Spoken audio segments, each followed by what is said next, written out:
Hello, everyone. This is Ken Martinez with Stencil. I want to welcome everyone to our webinar on ultra-thin stencils.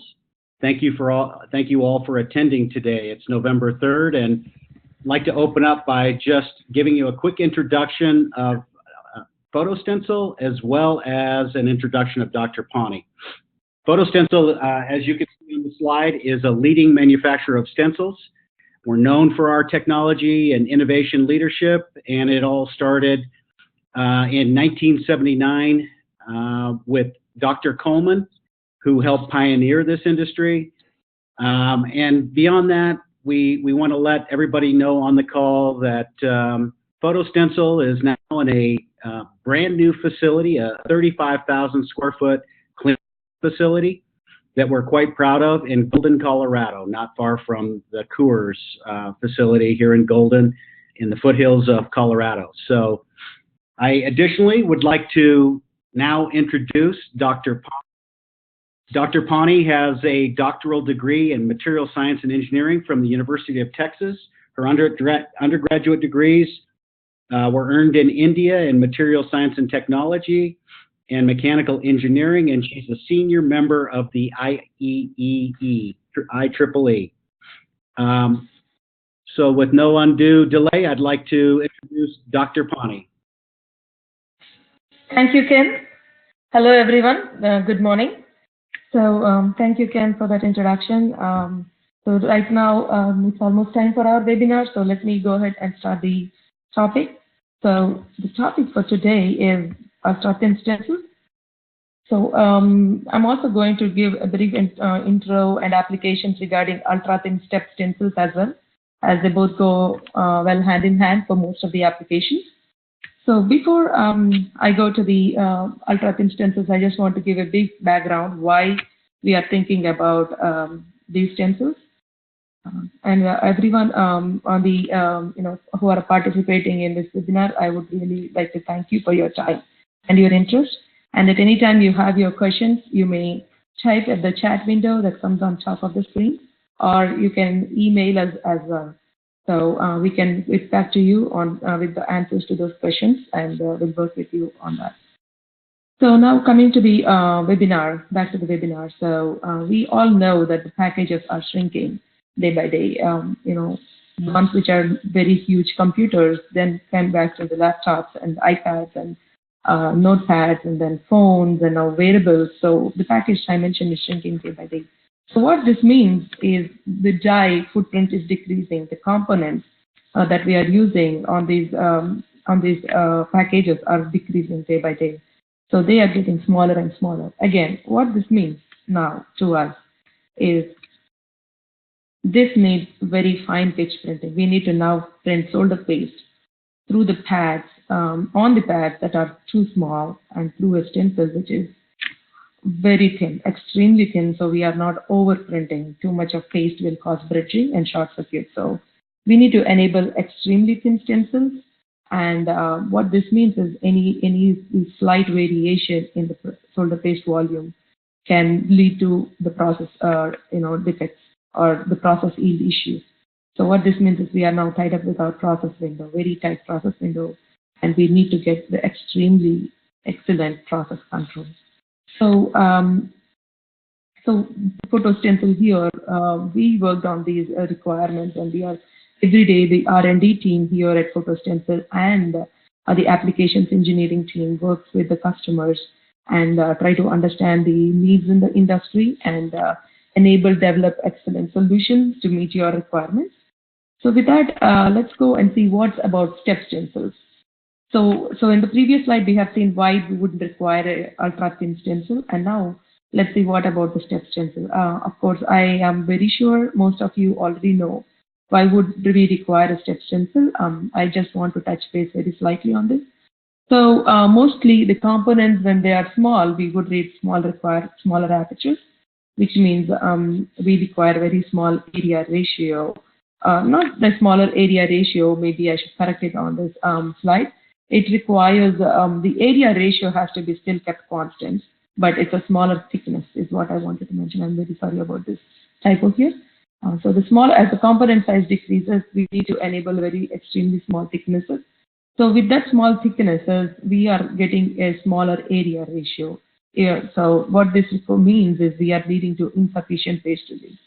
So what we need to do here is to make the thickness of the stencil, reduced at least at those regions where there are smaller apertures. If you see in the pictures here, the smaller apertures and there are larger apertures, and you can see there is a good paste release for the large aperture, whereas when it comes to smaller, there is a very poor paste release, which is due to the smaller area ratio coming from the single thickness stencils.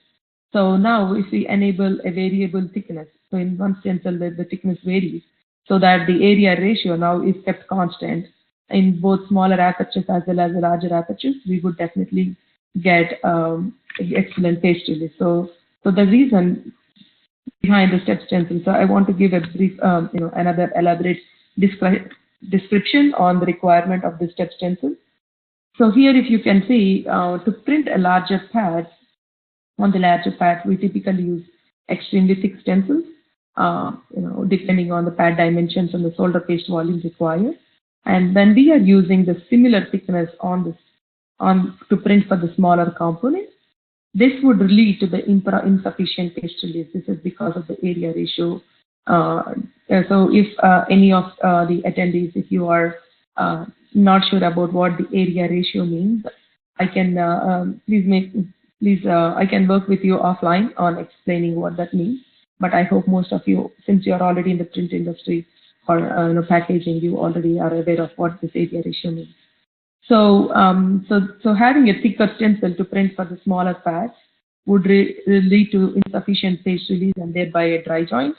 Whereas if we want to make a thin stencil to enable this printing, we would definitely get a good paste release on the smaller components, leading to a good joint.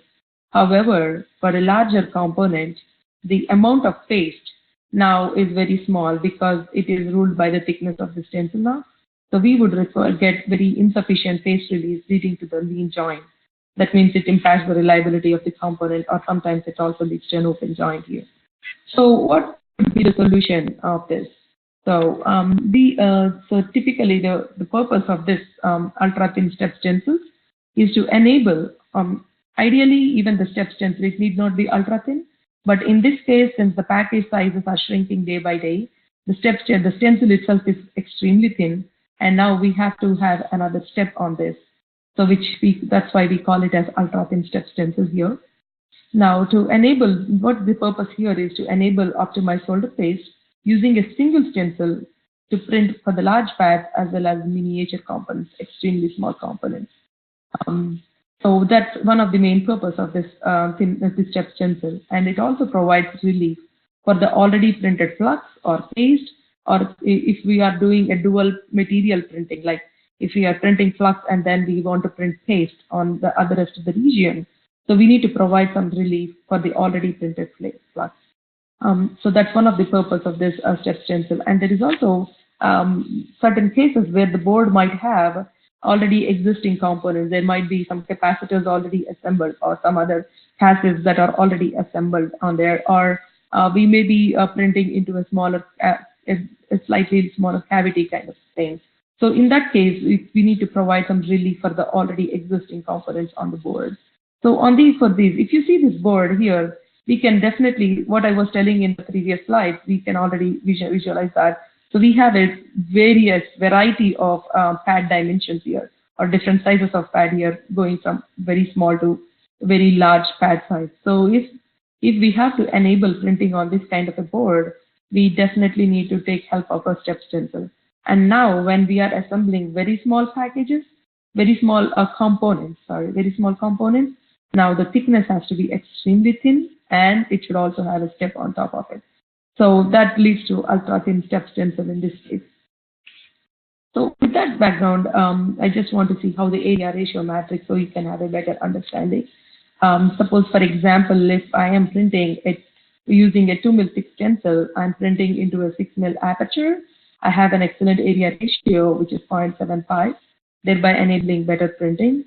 But if I am trying to print the same area ratio, same pad using a thicker stencil, I am now tied up with my area ratio going to 0.3, which means I don't have any paste on this 150 micron pad. So, so this is a slight idea of how the area ratio matrix changes with respect to stencil thickness for a given pad dimension.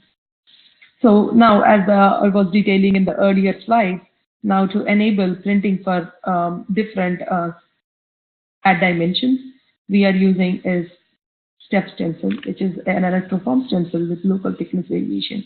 Need not be necessarily an electroform, but at photo stencil, we would prefer producing stencils using electroform process, although we also selectively change the thickness, selectively make some stencils using the laser cut process as well. So the main reason behind the electroform stencil being this electroform stencil is grown using lithography process where we placed nickel on top of a mandrel. So we are growing the stencil by atom deposition of nickel atoms. So this leads to extremely smooth wall finish of the apertures, that thereby resulting in the excellent paste release. So I have another webinar, detailing about the difference between different manufacturing process, laser cut stencils versus electroform stencils. Or if you are interested to know more details, please feel free to email me, or we can schedule separate meeting to go through those details. Coming back to this webinar here, so as I'm mentioning, at Photo Stencil, we prefer making stencils through electroforming process. So when a step stencil here is an electroform stencil with a local thickness variation. So it's the thickness of this stencil varies locally. And what this is used, you can see the cartoons on the right here detailing. So we can print on the steps can be made on different sides of the stencil. It can be on the squeegee side, it can be on the the contact side, or it can be on either side. So that was what is detailed. So in the step 1, you can see the step on the stencil was increased towards the board side.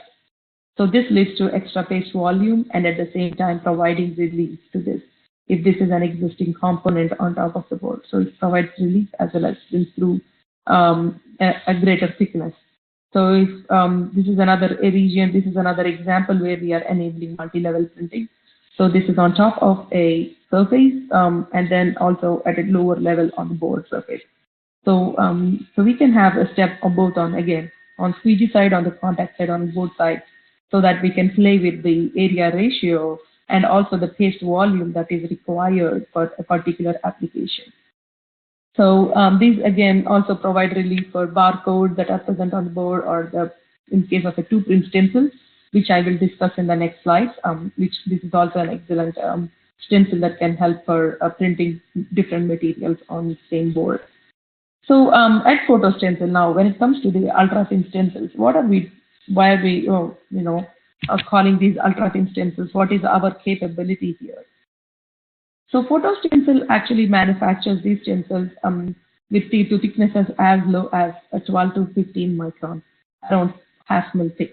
So that's the minimum stencil thickness we could get, although we can go even further down in the thickness, but that depends on the application and it might need an additional R&D work based on the application.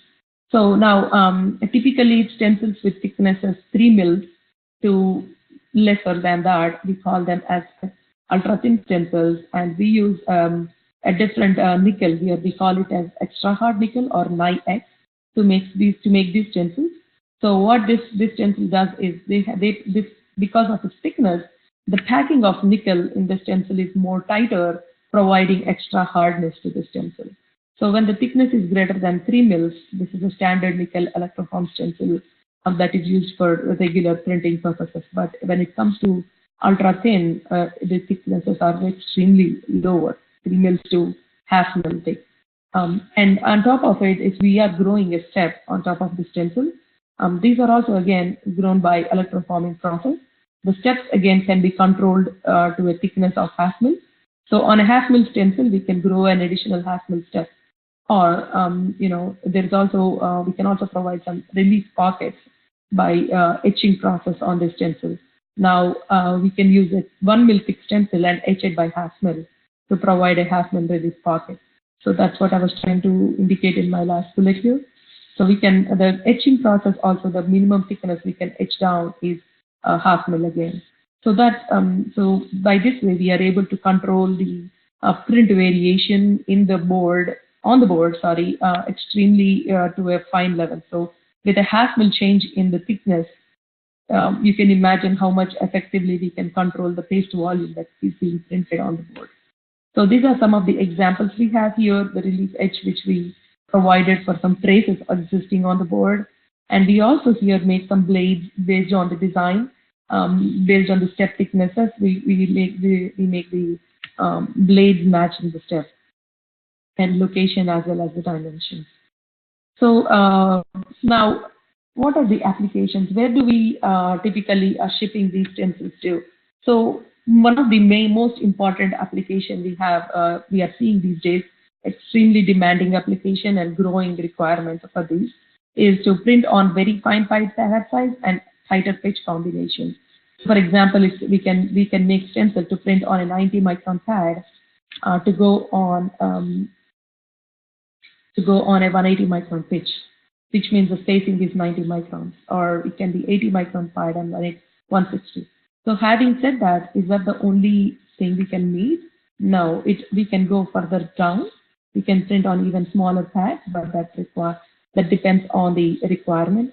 So for example, if the O2, O1 metric components, the capacitors, the pads for these are extremely smaller.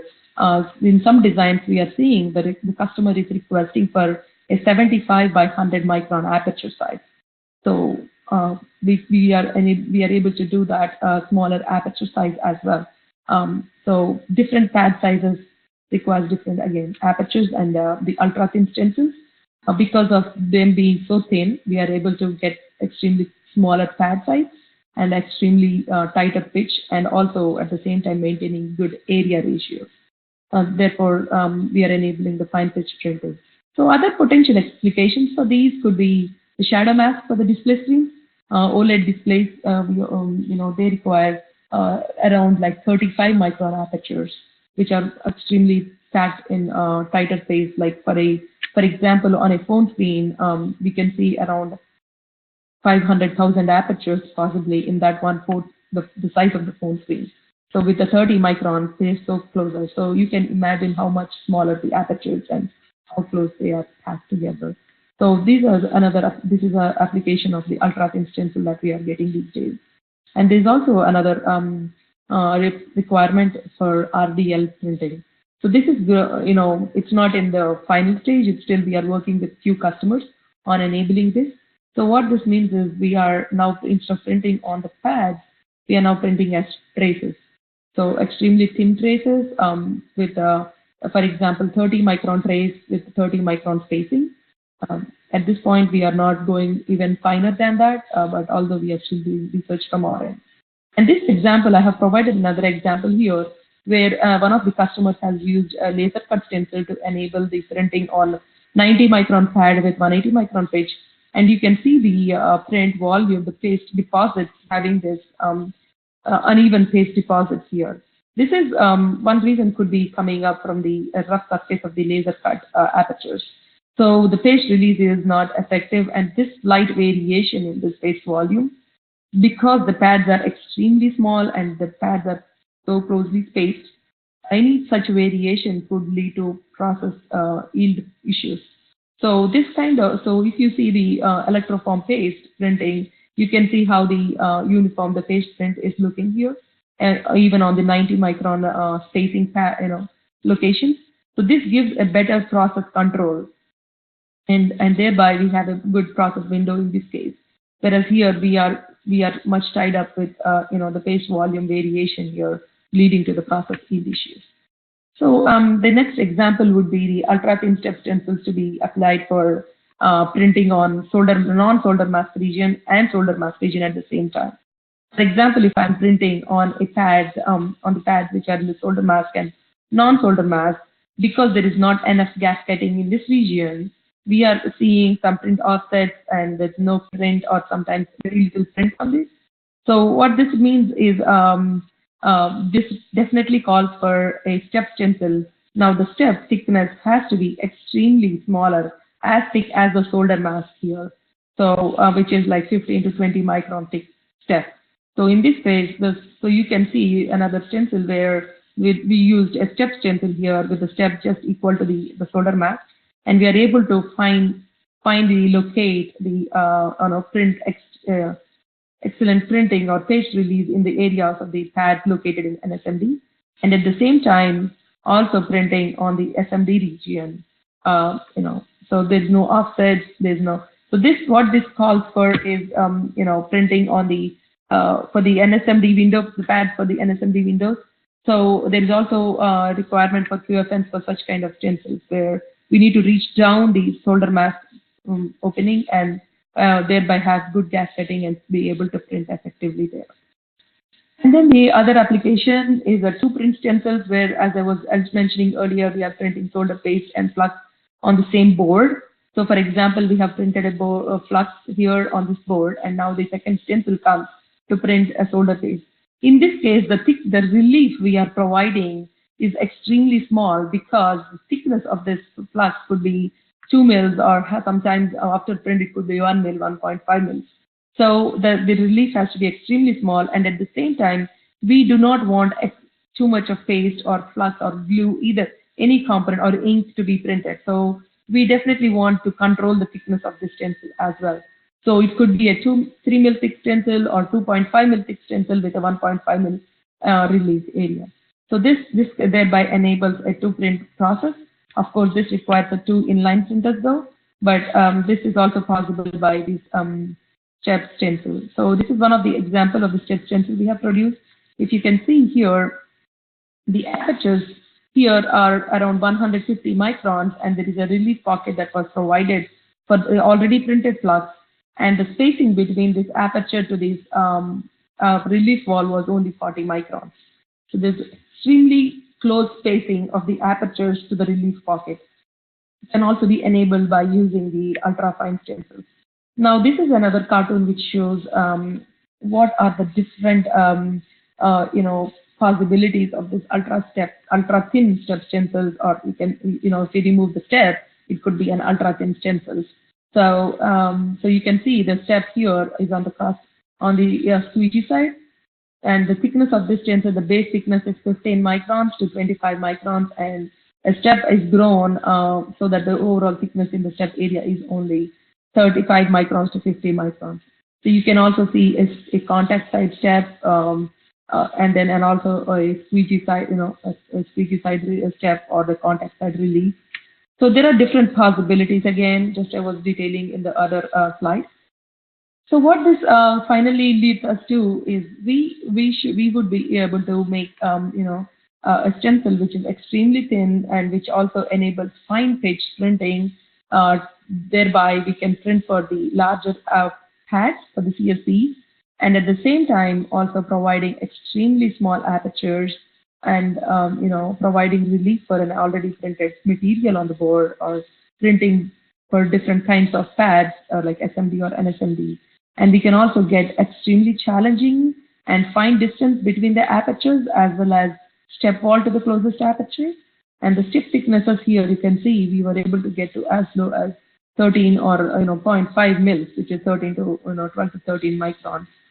This way we are enabling multi-level printing using a single stencil.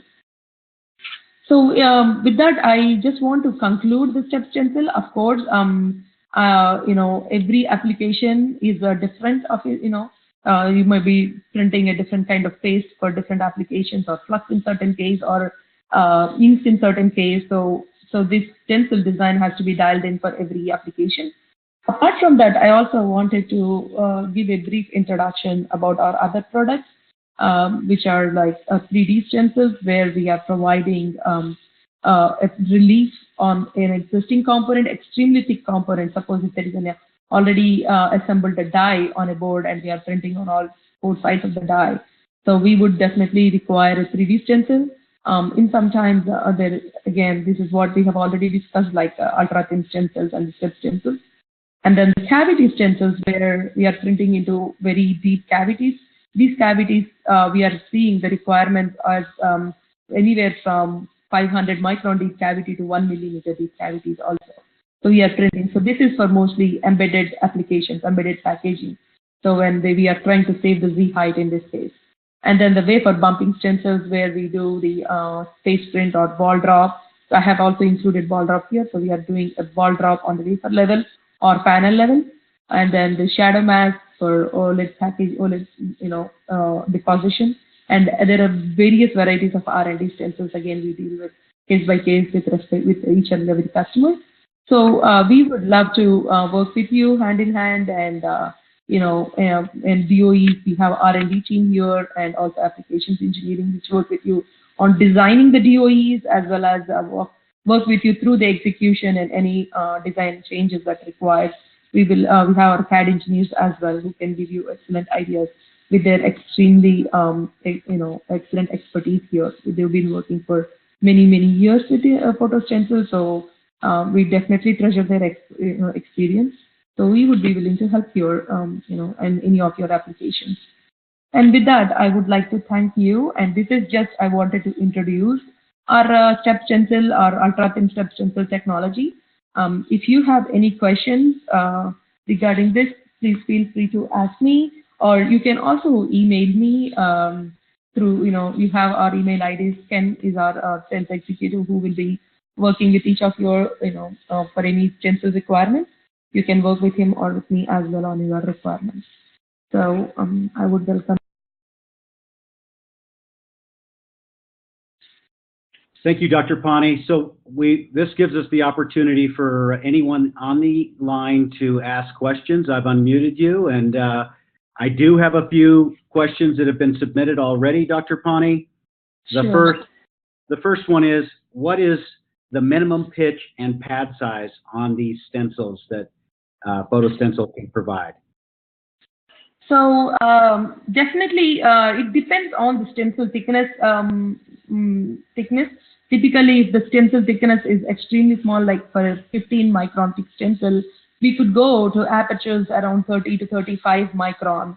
But although we have to also look into the design, of course, and to finalize on it, but we can definitely go to extremely small aperture size. And when it comes to spacing, again, in most cases, it is 80% of the stencil thickness. Having said that, for a 15 micron thick, would that be 80%? No. Again, we also have some limitations in that case. So for example, in case of a 40 micron thick stencil, we can have a spacing as low as 32 microns. That can be possible. But even if the stencil thickness comes even down, farther less, then we may be tied up with our process limitations there. But still, we should still look into the the design to commit onto that first of all. Yes. Okay. The second question had to do with squeegee blades and whether or not Photo Stencil provides squeegee blades. Yes, we do provide squeegee blades for basically maybe there may be questions people may ask like do you make squeegee blades for MPM, or do you make stencil blades for Yamaha printer? Yeah, we do. We make stencil blades for most of the printers. In some cases, if we don't, we would require the blade drawings from you, but that happens on the extremely rare conditions. But we do have a very big, a huge directory of all these squeegee blade dimensions and requirements based on the printer. So yes, we do make squeegee blades. Okay. The final question is that I've received is, does Photo Stencil support the design stage as well? So if they have limited CAD capability, does Photo Stencil provide assistance with design? Sure. In fact, I was discussing this earlier as well. Yes, we can definitely work with you right from the design stage. For example, in certain cases, there are some customers who approach us and ask, hey, we have a capacitor, we want to place this close to the pads, and these pads are this, maybe 40 micron or 100 micron dimension. Can we place this capacitor this close to this pad, or what kind of keep out zones would you require? Or in case of a cavity printing, there might be similar questions as well. How close do we need to place pads in the cavity? So they would typically, most of the customers would like to engage with us or we would prefer also getting engaged right from the design phase in most situations, so that we can get the board design optimized, and then take it to the printing. But having said that, of course, if you have the design already done, yes, we can still work with you after that as well. Yes. We have CAD engineers also here, who will also help you with a stencil design, a check plots we call them. So once you gave us the design, we just make sure draw our stencil design check plot, and we will send it to you for your review. And if you see any differences or changes at that point, you can also work with us as well at that point. Yes. So those are the questions I have via IM. Does anyone on the webinar have any questions for Dr. Phani?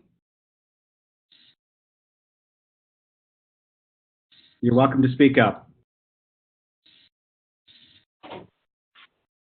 Maybe. All right, then, if there's no questions, that's all we have for today. We at Photo Stencil certainly appreciate your participation. Do not hesitate to reach out to us. You can reach out to Dr. Phani or myself simply by email, by using the first initial of our name and our last name. In Dr. Phani's case, it's Phani, Phaniv @Stencil, and we'd be happy to help you. So additionally, we want to let you know we will be sending out a quick survey to get your feedback. In the spirit of continuous improvement, we want to make sure that we're delivering meaningful information, and so we hope to get some individual feedback from you in that survey. It's a very quick and easy, and I will send that out to each of you. So we sure do appreciate you participating today, and have a great Friday, November 3rd, and a great weekend. Thank you.